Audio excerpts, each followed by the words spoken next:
hello लोगोफोर बरायबाय नोंथांमोनखौ आंनि video लोगोफोर नोंथांमोननि सिगाङाव दिनै मोनसे टपिकनि सायाव भिडिअ लाबोदों बेनो जाबाय जुदि नोंथाङा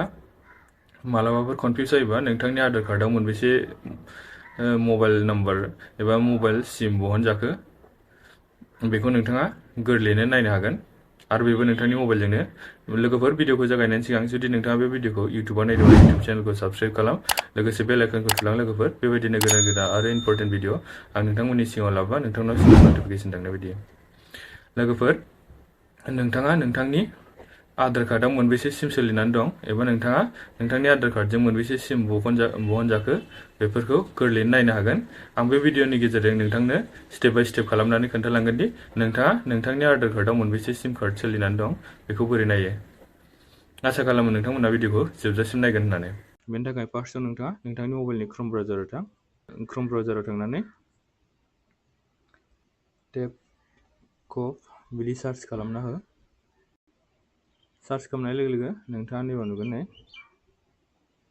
थेबकप बेयाव थुना होबानो जाबाय माव थुनाय लोगो लोगो नैबेबायदि पेज खेवगोन नै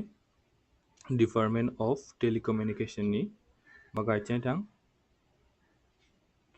गाहायथिं थांबा नैबाव नुगोन नै 10 डिजिट मबाइल नम्बर बेखौ नोंथांनि इउज खालामबाय थानाय प्रेजेन्ट मबाइल नम्बरखौ होनानै लाबानो जाबाय मबाइल नम्बरखौ होखांनायनि उनाव खेबसाखौ हो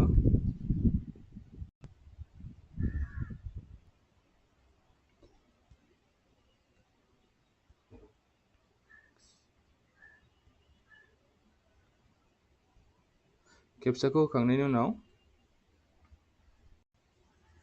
भेलिडेट खेबसा बेयाव थुना होबानो जाबाय बेयाव थुनाय लोगो लोगो बेबायदि पपआप फैगोन नै बा अकेआव थुना हो अकेआव थुनाय लोगो लोगो नोंथाङा जि मबाइल नाम्बार होदोंमोन बेयाव अटिपि थांगोन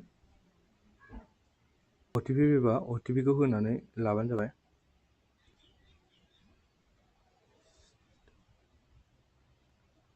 अटिपि होखांनायनि उनाव लगिनआव थुना हो लगिनआव थुनाय लोगो लोगो नैबाव नुगोन नै नोंथांनि नामाव एबा आंनि नामाव दा प्रेजेन्टआव आंनि आधार कार्डआव मोननै सिम कार्ड सोलिनानै दं नैबाव नुगोन नै नोंथाङा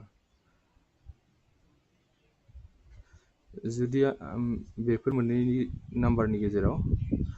जेनेबा अबेबा मोनसेया आंनि नाम्बार नङाबा होनबा आङो बेखौ दाननो हायो एबा ब्लक खालामनोबो हायो बेनि थाखाय आङो नैबाव नट माइ नाम्बार बेयाव थुबानो जाबाय बेबायदिनो नोंथाङाबो नोंथांनि नामाव एबा नोंथांनि आधार कार्डआव मोनबेसे सिम बख'जाखो एबा मोनबेसे सिम कार्ड सोलिनानै दं बेफोरखौ गोरलैयैनो नायनो हागोन आरो लोगोफोर बेबायदियैनो नोंथाङा नोंथांनि आधार कार्डआव मोनबेसे सिम कार्ड सोलिनानै दं एबा मबाइल नाम्बार सोलिनानै दं बेखौ गोरलैयैनो नायनो हागोन लोगोफोर आसा खालामो नोंथांमोना भिडिअखौ मोजां मोनदों जुदि नोंथांमोना भिडिअखौ नायनानै मोजां मोनदों लाइक कमेन्ट खालाम लोगोसे शेयार खालामबानो जाबाय